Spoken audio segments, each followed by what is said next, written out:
Atualmente no mundo, a estrutura praticamente do evangelho, que as pessoas acreditam que o evangelho é essa. Existem dois grupos.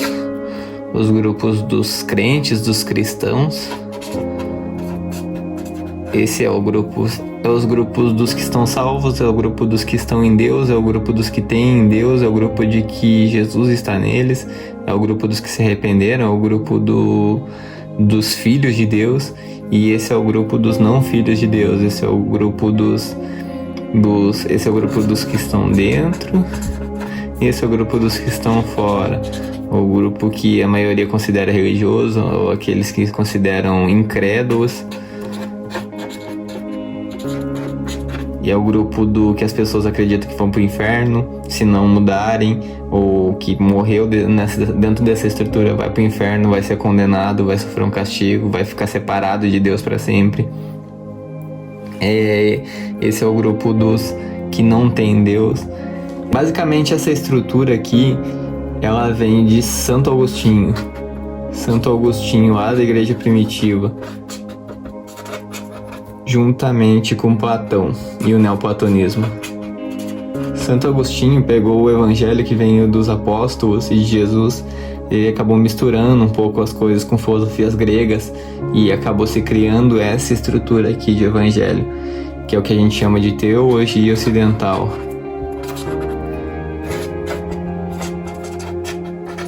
Só que essa estrutura é um pouco complicada, porque se esse grupo aqui tem Deus, Deus está dentro deles, Deus sustenta eles, é Deus que mantém, eles encontraram a salvação porque eles fizeram algum tipo de coisa, porque eles se arrependeram, porque eles se batizaram, porque eles confessaram Jesus como Salvador deles, porque eles fizeram qualquer tipo de coisa que a gente chama de desempenho. Se foi o desempenho deles que levou, se foi a confissão deles, foi a condição de coração deles, foi qualquer coisa que trouxe Deus para eles, e esse grupo aqui não, então esse grupo aqui, no mínimo, ele tem que ser um Deus. No mínimo, esse grupo ele tem que se autossustentar, porque se Deus não está neles, como é que eles estão vivos? Como é que essas pessoas vivem? Como é que elas acordam? Como é que elas vivem? Se Deus não está dentro delas, elas não estão dentro de Deus. No mínimo, elas têm que se autossustentar. No mínimo, elas têm que ser autossustentáveis, ou seja, elas têm que ser um Deus. Aqui também a gente encontra outro tipo de problema. Porque se essas pessoas aqui elas não estão em Deus, Deus não está nelas, muitos deles são pais, são mães, e muitos deles amam seus filhos. E se essa estrutura aqui for verdadeira, o inferno for um lugar geográfico pós-morte, onde as pessoas vão queimar no fogo eterno, que é um fogo literal, elas vão sofrer para sempre a separação de Deus eterna, o castigo eterno.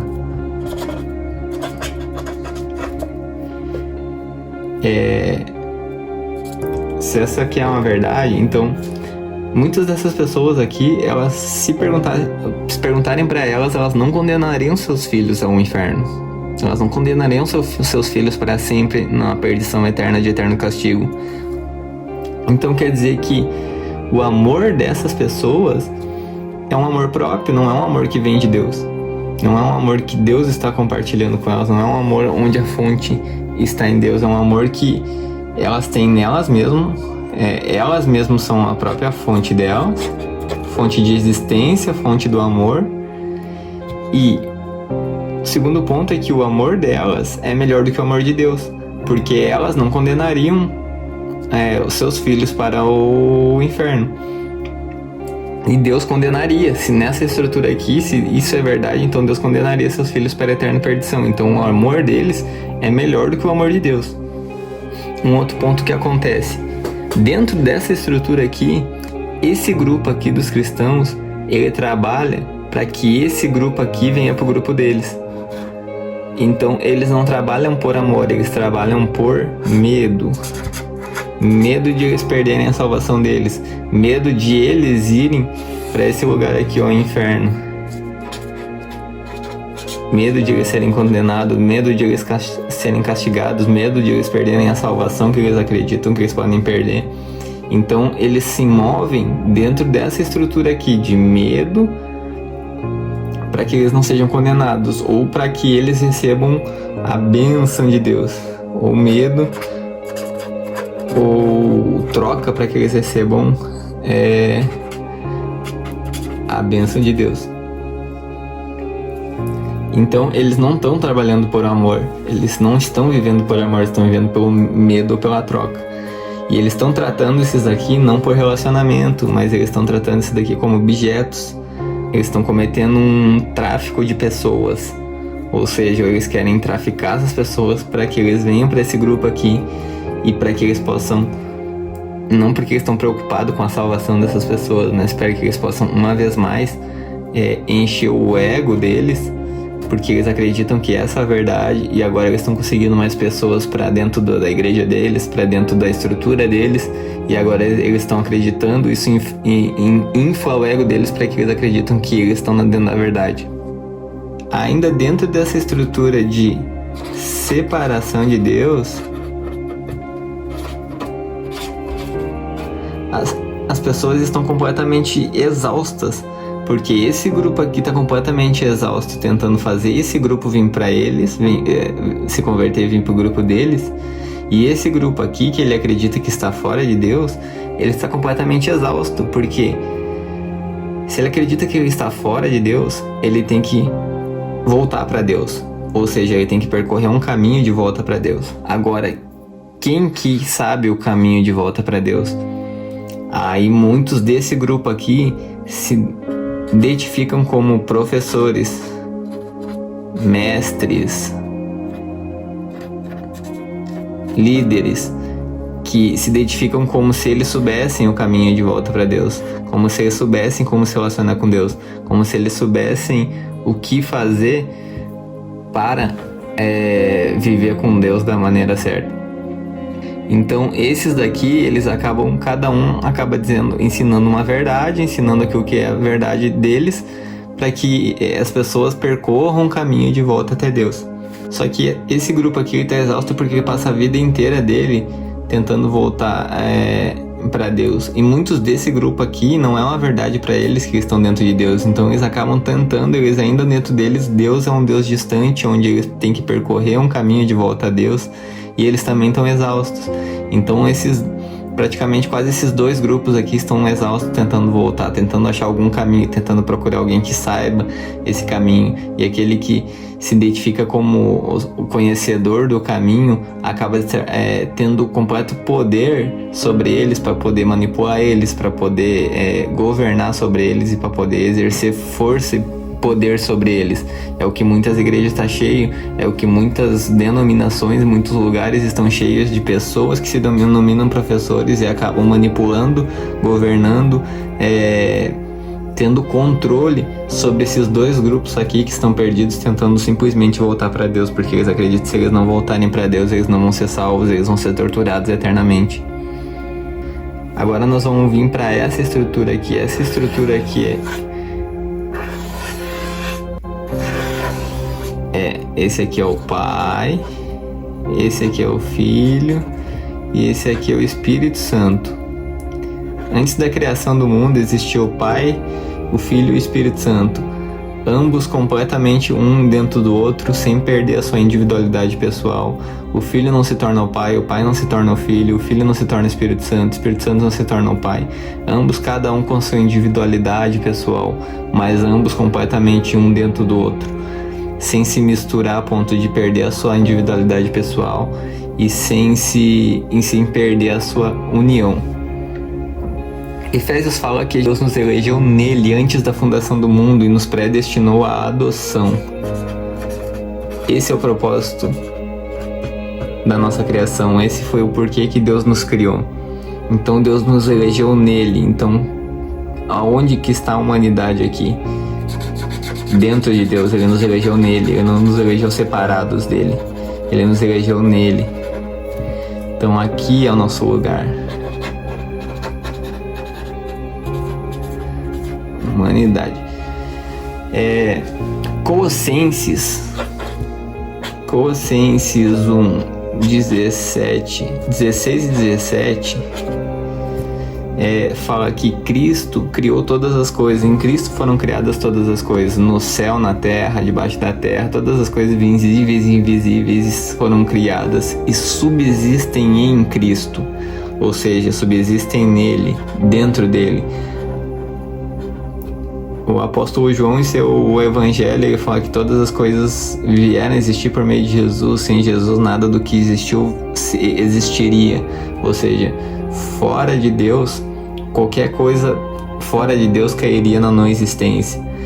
Deus é a fonte de toda existência. Tudo que existe, existe dentro de Deus.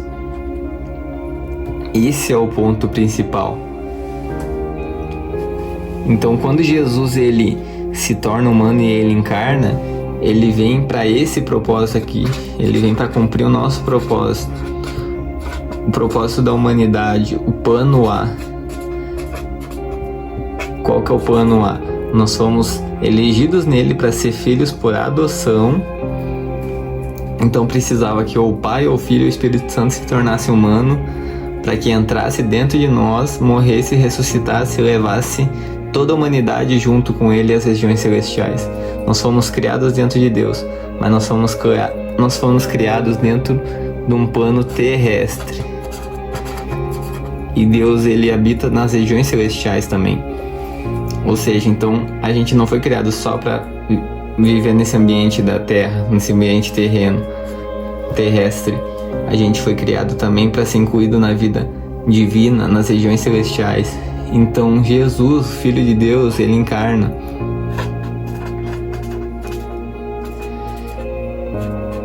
Ele se torna humano, ele vira carne, ele entra dentro de toda a humanidade. E em sua morte, ele leva a humanidade inteira junto com ele. Em sua ressurreição, ele leva a humanidade inteira com ele. Em sua ascensão de volta ao Pai, às regiões celestiais, ele leva a humanidade junto com ele. E ele nos inclui, e ele termina o propósito. Quando Jesus fala está consumado, ele está falando, ele está encerrando aqui, está completo o propósito de adoção. Está completo, eu estou levando a humanidade junto comigo, eu não estou voltando sozinho, estou levando a humanidade inteira junto comigo para esse propósito eterno. Agora ninguém jamais poderá nos separar desse nosso propósito de adoção. Porque quando a gente foi criado e o ser humano caiu na escuridão, esse propósito ele quase correu um risco de ele não existir, porque a humanidade começou a correr para o caminho do não ser, da não existência. Mas Jesus ele veio para cumprir esse propósito e para consertar. Jesus ele não veio por causa da nossa queda. Jesus ele veio por causa do plano A de Deus, que era o propósito de nossa adoção e inclusão na vida trinitária.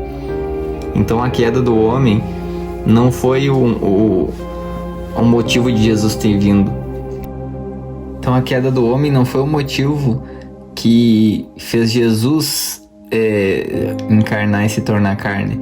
A queda do homem, ele fez parte do plano A. Jesus veio para nossa adoção e ele encontra a humanidade em sua escuridão e cegueira, e ele vem também para se tornar carne, para que ele vá no fundo, nas profundezas de nossa carne, e ele traga o seu relacionamento com o Pai e Espírito Santo, e nas nossas profundezas, nas profundezas do nosso quebrantamento, para que lá nas profundezas do nosso quebrantamento ele possa compartilhar o seu relacionamento, para que ele possa compartilhar os seus olhos, para que a gente veja o Pai com seus olhos, para que a gente conheça o Pai com seu conhecimento, para que a gente tenha a fé no Pai com a fé dele, para que a gente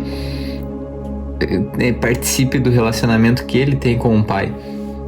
Esse sempre foi o plano A. A nossa queda nunca foi o plano B. A nossa queda nunca foi o plano A. O plano A sempre foi a adoção. João 14:20, Jesus fala: naquele dia sabereis que eu estou no meu Pai, vós em mim e eu em vocês. Naquele dia, ele está falando do dia do Espírito Santo, que o Espírito Santo ia ser derramado sobre toda a carne em Pentecostes, e o Espírito Santo iria abrir os olhos de cada pessoa para que ele pudesse ver a glória de Deus, a revelação do ser de Deus e a revelação de quem é Deus. Em Jesus habita a plenitude de Deus. a plenitude de Deus corporalmente.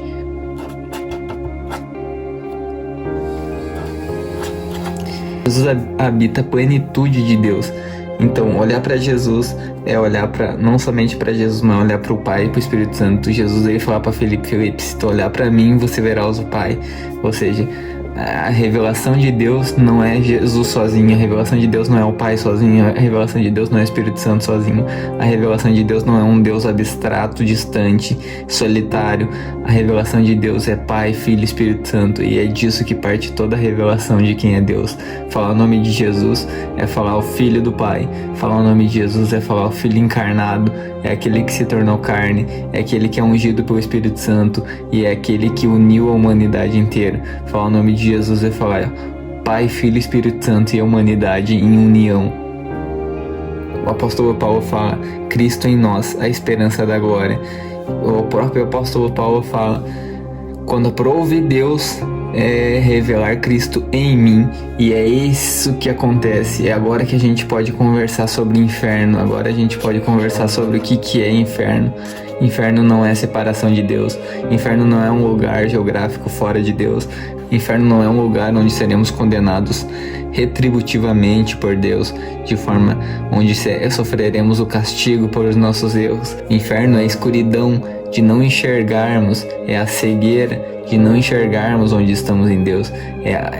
Inferno é o sofrimento, o ranger de dentes que a gente sofre ao pensar que estamos separados de Deus. Inferno é não saber quem nós somos e onde nós estamos. Inferno é o que já vivemos aqui e o que podemos viver pós-morte, enquanto ainda não enxergarmos que Deus é Pai, Filho e Espírito Santo, e que Deus é amor e que Deus é bom, e que nós somos a imagem e semelhança de Deus, e que nós estamos em Deus e Deus está em nós. Agora nós podemos falar sobre condenação, agora nós podemos falar sobre julgamento. Julgamento de Deus não será um julgamento por nossos erros, será um julgamento por tudo aquilo que está dentro de nós que não pertence ao amor, tudo que está dentro de nós que não pertence à nossa verdadeira natureza em Deus. Nós estamos dentro de Deus, Deus nos criou a imagem e semelhança dele, e esse é o plano para a eternidade, nós dentro de Deus, e que só fique em nós aquilo que pertence ao nosso eu verdadeiro, só fique dentro de nós aquilo que é puro, só fique dentro de nós aquilo que não é destrutível, que tudo aquilo que não é do amor, tudo aquilo que não pertence à nossa verdadeira identidade seja destruído. Esse é o julgamento de Deus. Deus ele julga e condena tudo aquilo que não pertence ao nosso verdadeiro eu, e é isso que ele quer destruir. Deus é um fogo consumidor que arde em fúria contra tudo aquilo que machuca seus filhos, contra tudo aquilo que cega seus filhos, contra toda a escuridão que machuca seus filhos, contra toda a mentira de separação.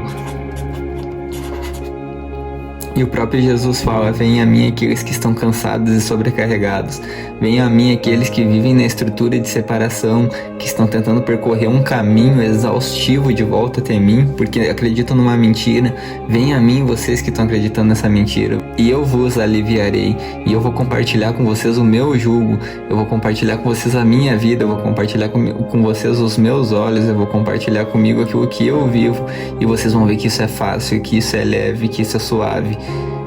E isso vai dar descanso e vai dar cura para vocês. E isso que vai transformar completamente a vida de vocês. E conhecereis a verdade, e a verdade vos libertará. Pergunte a Jesus hoje: Jesus, você está em mim?